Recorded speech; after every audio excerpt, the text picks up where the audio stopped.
Hello viewers, welcome to our channel. నేను మీ చరణ్ పరిమి. తిరుపతి దేవస్థానం లడ్డు విషయంలో కోర్టుకు వెళ్ళిన టీటీడీ మాజీ చైర్మన్ వైవి సుబ్బారెడ్డి ఇప్పుడు ఈయన ఎందుకు కోర్టుకు వెళ్ళాడు, ఏం అడిగాడు కోర్టునని చూస్తే ఆయన బాగా కంగారు పడుతున్నట్టుగా ఉంది. ఈ విషయంలో ఎక్కడ బుక్ అవుతామో అని చెప్పేసి బాగా భయపడుతున్నట్టుంది.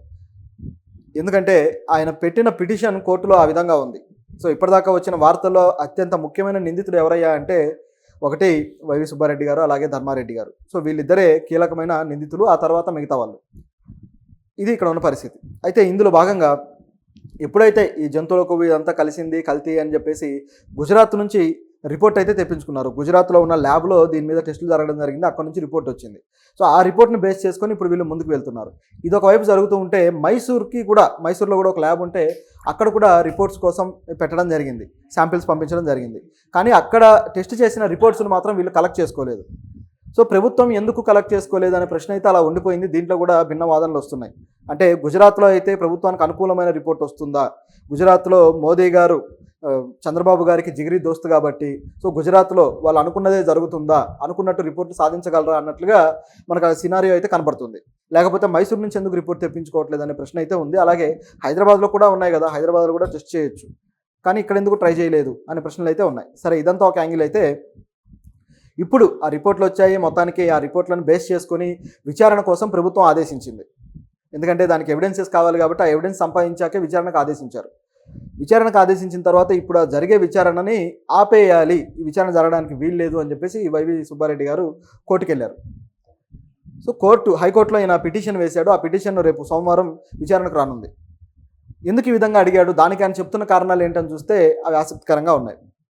నిజానికి దీని మీద విచారణ చేయడానికి ఆ ఎన్ఫోర్స్మెంట్ డైరెక్టరేట్, అలాగే స్టేట్ విజిలెన్స్ డిపార్ట్మెంట్, ఈ రెండు కూడా దీనికి ఇవ్వడం జరిగింది. సో వీళ్ళు, ఈ డిపార్ట్మెంట్ ఎస్పీ ఏం చేశారంటే దీంట్లో మీ నిర్ణయాలు ఏవైతే ఉన్నాయో, అలాగే మీరు అధికార దుర్వినియోగం ఏదైతే ఉందో వీటన్నిటికీ సంబంధించిన వివరాలు మాకు ఇవ్వండి అని చెప్పేసి, మాకు తెలియజేయండి మీరు చేసిన కార్యకలాపాలన్నిటికి సంబంధించి అని చెప్పి ఎస్పీ ఆయన కోరాడు, మాజీ టీటీడీ చైర్మన్ని. కోరిన తర్వాత ఆయన వివరాలు ఇవ్వకుండా మరొక క్వశ్చన్ చేశాడు. అసలు నా మీద ఉన్న ఆరోపణలు ఏంటి, దానికి సంబంధించిన డాక్యుమెంట్స్ ఏమైనా ఉంటే నాకు పెట్టండి, దాన్ని బట్టి నేను రియాక్ట్ అవుతాను అని చెప్పేసి అడిగాడు. సో అది కూడా న్యాయమే. ఎందుకంటే ఏదైనా ఆరోపణ వచ్చినప్పుడు ఇది ఎటువంటి ఆరోపణ, దేనికి సంబంధించి వాళ్ళ మీద కేసు బుక్ అయింది అనేది పోలీసులు అవతల వ్యక్తికి తెలియజేయాలి. కానీ తెలియజేయకుండా మీరు వచ్చి మాకు ఇన్ఫర్మేషన్ ఇచ్చేయండి అంటే ఇవ్వడానికి ఎలా సాధ్యమవుతుంది? సో ఇక్కడ ఆయన కరెక్ట్గా ఈ పాయింట్ పట్టుకున్నాడు. దీంతో పాటు మరొక అంశం కూడా, నిజానికి ఈయన అడిగిన తర్వాత వీళ్ళు ఏమాత్రం ఎన్ఫోర్స్మెంట్ కావచ్చు, విజిలెన్స్ కావచ్చు, వీళ్ళు ఆయనకు ఇన్ఫర్మేషన్ ఇవ్వకుండానే కేసును ముందుకు తీసుకువెళ్ళి దర్యాప్తు పేరుతోటి అనేక విషయాలు దాంట్లో చేరుస్తూ పోయారు. ఇలా చేరుస్తూ పోవడంతో ఇక వైవి సుబ్బారెడ్డి మళ్ళీ రియాక్ట్ అయ్యారు. సో ఆయన ఇక లాభం లేదు, కోర్టుకు వెళ్దామని చెప్పి డిసైడ్ అయ్యారు. సో ఈ విధంగా కోర్టుకు, అంటే మీరు నా పర్మిషన్ లేకుండా, నన్ను ఏ డాక్యుమెంట్స్ సమర్పించకుండా, ఏ విధంగా నన్ను సంప్రదించకుండా ఎలా నిర్ణయాలు తీసుకుంటారు అనేది ఒక ఆరోపణ. దీంతోపాటు ఆ డిపార్ట్మెంట్ ఏదైతే టీటీడీ ఉందో, టీటీడీకి ఆల్రెడీ విజిలెన్స్ విభాగం అంతర్గతంగా ఉంది. సో టీటీడీ అనేది స్వయం ప్రతిపత్తి గల సంస్థ. సో దీనికి విజిలెన్స్ విభాగం ఉంది, ఏదైనా దర్యాప్తు వాళ్ళు చేస్తారు. కాబట్టి స్టేట్ గవర్నమెంట్ దీంట్లో ఇన్వాల్వ్ అయ్యి ఇటువంటి స్టేట్ గవర్నమెంట్ ఆధ్వర్యంలో ఉన్న ఈ సంస్థలు చేయాల్సిన పని లేదు అని చెప్పేసి ఈ విషయాలన్నీ కూడా తన పిటిషన్లో నమోదు చేస్తూ దానికి సమర్పించాడు కోర్టుకి. కాబట్టి వీళ్ళకి అధికారం లేదు కాబట్టి ఆపేయండి అనేది ఈయన వాదన. మరి కోర్టు దీని విషయంలో ఏం చేస్తుందనేది చూడాలి. ఇందులో కేవలం ఆ ఎస్పీలే కాకుండా మరి కొంతమంది పేర్లు కూడా చేర్చాడు. టీటీడీ ఈఓ ఆయన పేరు చేర్చారు, అలాగే రాష్ట్ర ప్రధాన కార్యదర్శి పేరు చేర్చారు, అలాగే సాధారణ పరిపాలనా శాఖ ముఖ్య కార్యదర్శిని చేర్చారు. సో ఇప్పుడు వీళ్ళందరూ కూడా ఈ కేసులో హాజరవ్వాల్సిన అవసరం అయితే ఉంది. ఎన్ఫోర్స్మెంట్ డైరెక్టరేట్, అలాగే విజిలెన్స్ ఎస్పీలు, అలాగే ఈ అధికారులు. సో ఇది కేసు చిలికి చాలా పెద్దగా అయిపోయే అవకాశం అయితే కనిపిస్తుంది. చూస్తూ ఉంటే మరోవైపు రాష్ట్ర ప్రభుత్వము, మరోవైపు ప్రతిపక్షము, మరోవైపు కేంద్ర ప్రభుత్వం కూడా దీంట్లో ఇన్వాల్వ్ అయింది. సో దీని విషయంలో కేంద్ర ప్రభుత్వం నుంచి కూడా అనేక రకాల విమర్శలు అయితే చేస్తూ ఉన్నారు కొంతమంది వ్యక్తులు. ఇది ఈ విధంగా జరుగుతుంది. మరి ఈయన కోరినట్టు అయిపోతుందా, ఈయన కోరినట్టు కోర్టు అయితే నిర్ణయం తీసుకుంటుందా అని గమనించి చూస్తే ఇక్కడ ముందు మనకు ఒక డౌట్ రావాలి. ఏంటంటే అసలు వైవి సుబ్బారెడ్డి గారు ఎందుకు ఈ విధంగా పిటిషన్ వేశారు? ఒకవేళ ఎన్ఫోర్స్మెంట్ కావచ్చు, లేకపోతే విజిలెన్స్ కావచ్చు, వీళ్ళు దర్యాప్తు చేస్తే ఈయనకు వచ్చిన సమస్య ఏంటి? కల్తీ జరగలేదు, కల్తీ జరిగిన అనేక ట్యాంకర్లు మేమే వెనక్కి తిరిగి పంపించేశాము అని చెప్పేసి 2 రోజుల క్రితం ఆయనే అన్నాడు. దాదాపు 5 సార్లు మేము పంపించామన్నారు. తర్వాత జగన్ అయితే 18 సార్లు పంపించామన్నారు.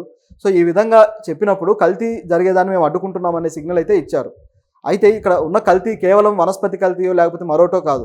ఇక్కడ ఉన్నది జంతువుల కొవ్వుకు సంబంధించిన కల్తీ, అదైతే కలపలేదని చాలా స్ట్రాంగ్గా చెబుతున్న ఈ వ్యక్తి ఎందుకు ఈ విచారణకి రెడీగా లేరు? విచారణ చేస్తే ఈయనకు వచ్చిన సమస్య ఏంటి? ధైర్యంగా నిరూపించుకోవడానికి ముందుకు రావచ్చు కదా. సో ఏదో ఒక రకమైన కల్తీ అయితే జరిగింది కాబట్టి ఆ కల్తీ బయటపడుతుందని భయపడుతున్నారా? నిజానికి దీంట్లో చాలా పెద్ద వ్యాపార సంబంధమైన విషయాలు ఉన్నాయి.